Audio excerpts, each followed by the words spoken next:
యేసు ప్రభు వారు శిలువలో పలికిన 7 మాటల్లో రెండవ మాట, అందుకు ఆయన వానితో, నేడు నీవు నాతో కూడా పరదేశంలో ఉండునని నిశ్చయంగా నీతో చెప్పుచున్నానని దేవుడు పరిశుద్ధ నాకు ఇచ్చిన వాక్యము. అందుకు ఎవరితో అన్నారంటే, ఇప్పుడు యేసు ప్రభు బందిపోటు దొంగతో అందుకు ఆయన, నేడు నీవు నాతో కూడా పరదేశంలో ఉండుమని నిశ్చయంగా మాట్లాడుచున్నాడు. మనం అందరము ఏమంటారంటే, మనం రక్షించబడ్డాము, బాప్తిజం తీసుకున్నాము, కానీ పరిశుద్ధంగా ఎదగడం లేదు. వాక్యం కానీ ప్రార్థన కానీ దేంట్లో కూడా మనము ఎదగడం లేదు. అందరు అనుకుంటారు ఏమని, నార్మల్గా మనము దేవుడిని ఆ టైంలో రక్షించు దేవుడా అంటే ఆయన రక్షించేస్తాడు, మనని పరలోక రాజ్యాన్ని తీసుకొని వెళ్తారు అనుకుంటారు. కానీ మనము దేవుని యందు భయభక్తులు కలిగి పరిశుద్ధాత్మగా మనము ఆయనలో ఎంచబడాలి.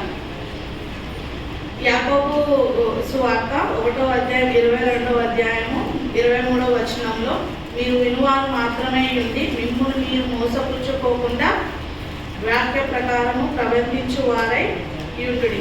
ఎవడైనా వాక్యం వినని వాడై ఉండి దాని ప్రకారం ప్రవర్తింపబడిన వాడైతే వాడు అద్దంలో తన సహజ ముఖమును చూచుకొని మనిషి పోలి ఉన్నాడు. అంటే మనము దేవుని వాక్యమందు భయభక్తులు కలిగి ఉండాలి. ఎట్లా పడితే అట్లా, ఇప్పుడు బాప్తిజం తీసుకొని చాలా మంది ఇష్టానుసారంగా ఉంటారు. అలా కాకుండా మనం దేవుని యందు భయభక్తులు కలిగి ఆయనలో విశ్వాసంగా కలిగి ఉండాలి. అలాగే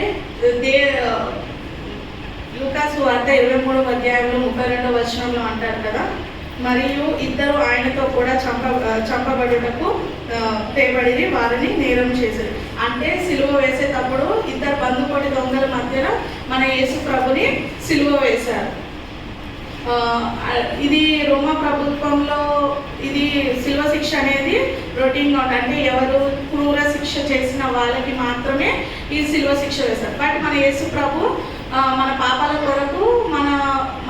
కొరకు ఆయన సిలువలో వేలాడబడ్డారు. కానీ ఆయన ఏం పాపం చేయలేదు. బట్ ఏమంటారు, ఆ దొంగలు ఇద్దరు పాపాలు చేశారు, కానీ మన యేసు ప్రభు పాపాలు ఏం చేయలేదు.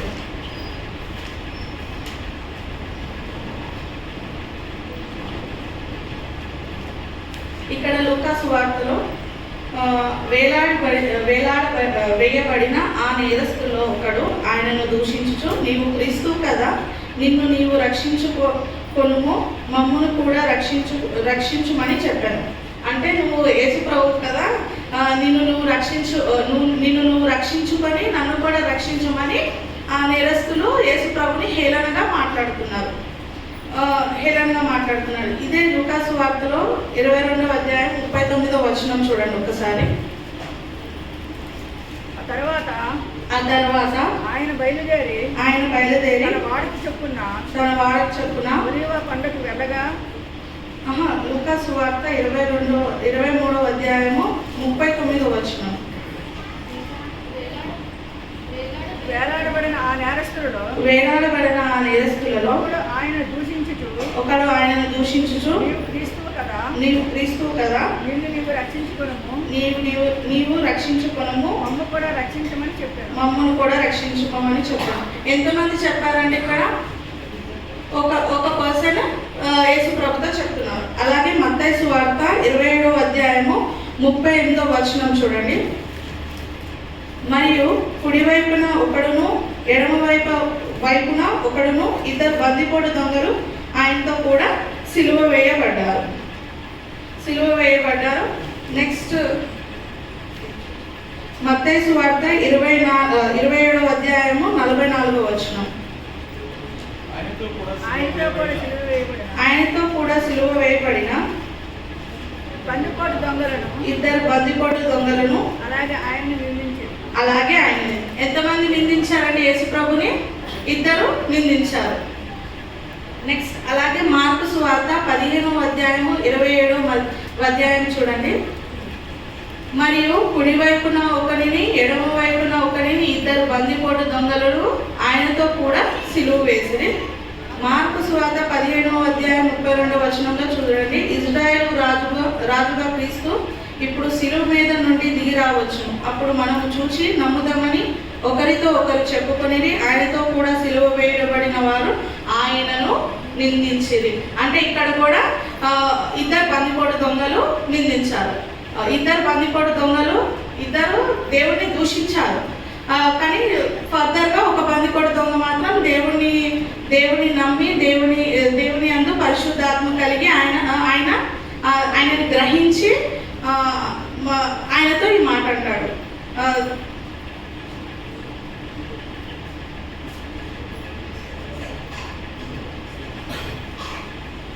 మత్తయి సువార్త 27వ అధ్యాయం 38వ వచనం 43వ అధ్యాయం వరకు చదువుకుందాం.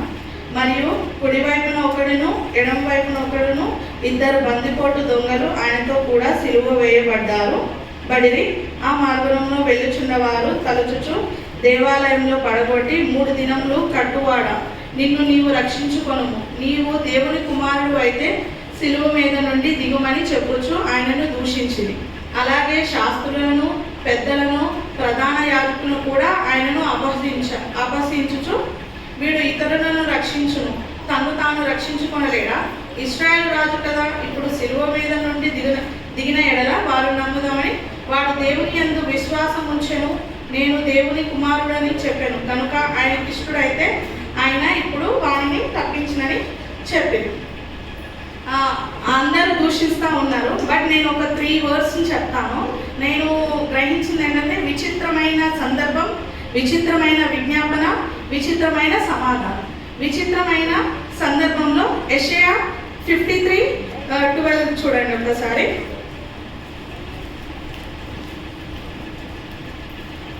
తీశారు అందరూ.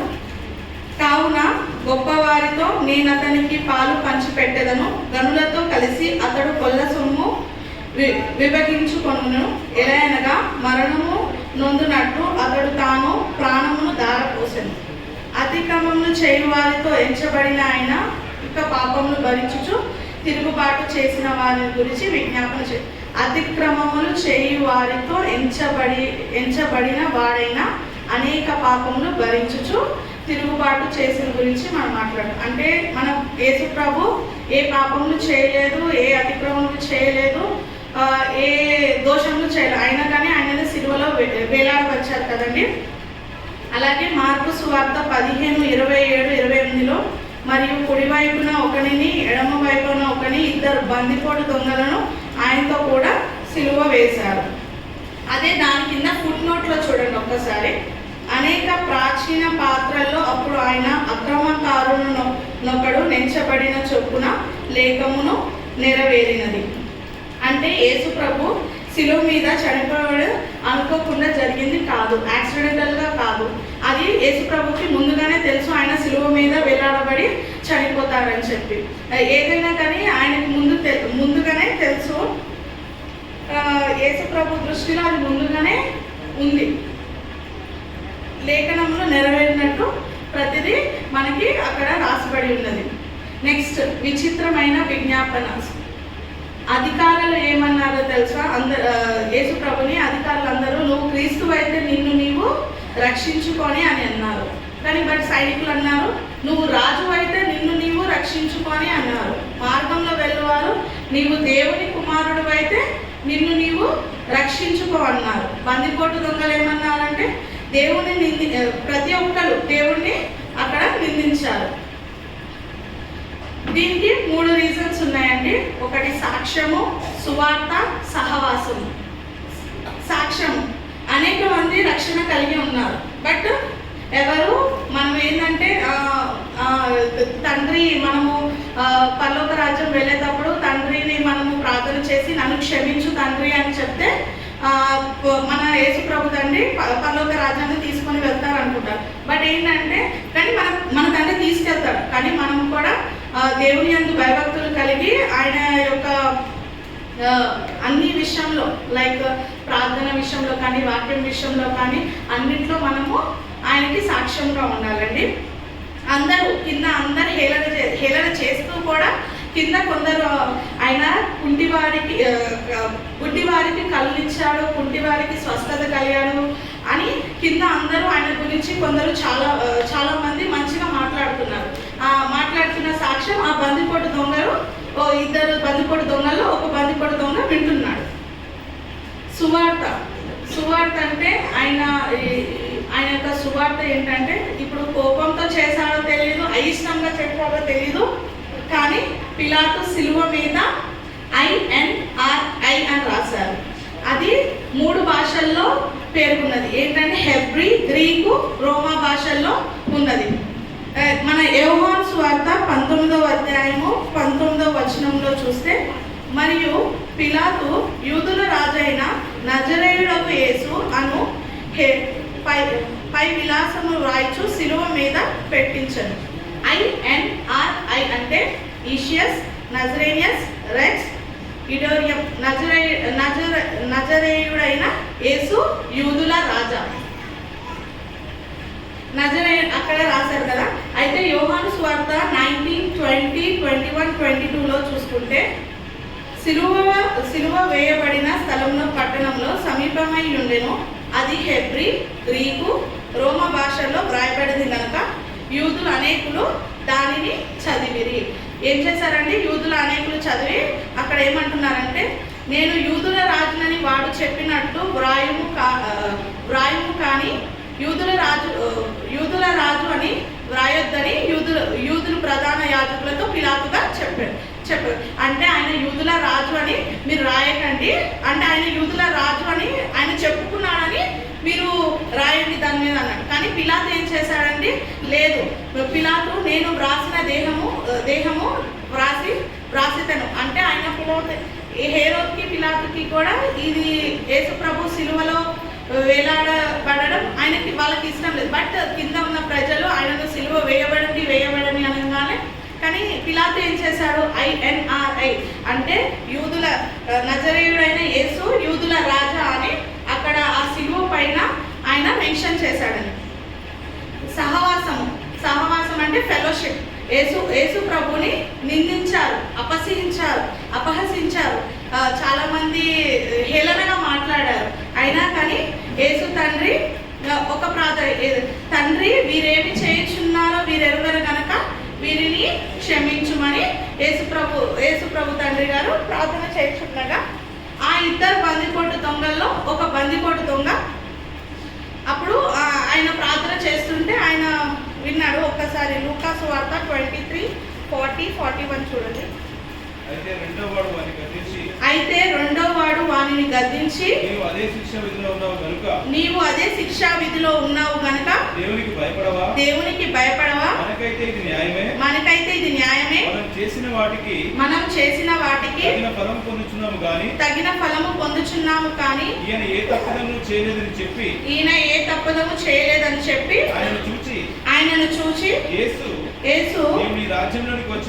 నీవు రాజ్యంలోకి వచ్చినప్పుడు నన్ను జ్ఞాపకం చేసుకునమనెను. అయితే రెండో వాడు అంటాడండి, మనము చేసిన దానికి మనకి శిక్ష జరిగినది, బట్ ఆయన ఏం తప్పు చేయలేదు, కానీ ఆయనని సిలువలో వేయబడ నువ్వు ఆయనని అంటే లైక్ హేళనగా మాట్లాడుతున్నాడు. ఆ రెండో వాడు ఏమంటే హేళనగా మాట్లాడుతున్నాడు. ఏమని అంటే, నువ్వు యూదుల రాజు కదా, మమ్మల్ని రక్షించు అని చాలా హేళనగా మాట్లాడుతున్నా. బట్ రెండో వాడు గ్రహించి వానిని గద్దించి, నీవు అదే శిక్షా విధిలో ఉన్నావు కనుక దేవునికి భయపడవా? నువ్వు కూడా అదే శిక్షా విధిలో ఉన్నావు, బట్ నువ్వు దేవునికి భయపడవా అని అడిగాడు. మనకైతే ఇది మనం చేసింది ఇది న్యాయమే. మనం ఎన్నో పాపాలు చేశాము, ఎన్నో దొంగతనాలు చేశాము, ఎన్నో నరహత్యలు చేశాము. అయినను కానీ ఈయన ఏమి చేయలేదు, ఈయనకి ఏమి చేయలేదు, అయినా కానీ ఈయనకి శిక్ష వేశారు అని అంటారు. యేసు ప్రభు మన పాపాల కొరకు మన పాపం నిమిత్తమా ఆయన సిలువలో వేలాడబడ్డారు కదండి.